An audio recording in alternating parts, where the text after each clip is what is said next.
Ködürleyen. yarın bana. Bugün men yüreğim çok sevileyiptir.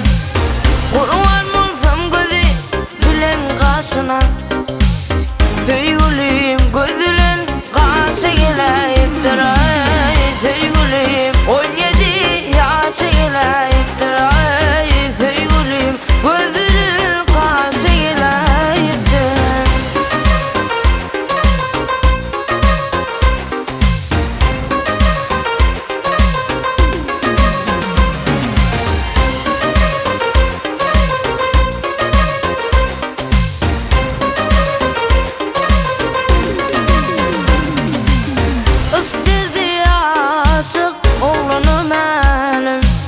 Yar ketem olayım, yar ketem alım.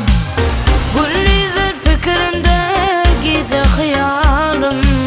Yatsam gecelerine düşe geleyiptir. Ay şekerzat 17 yaşa geleyiptir. Ay yatsam gecelerine düşe geleyiptir.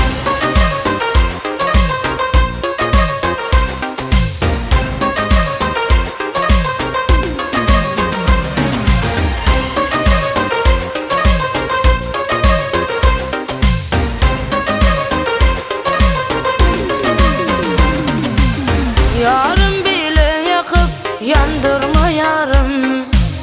Hastakan tüvivim sakamı darım. Toy tutulsun bugün şanına yarım. Yarım bugün ayını yaşa geleyiptir. Ay şekerzat ay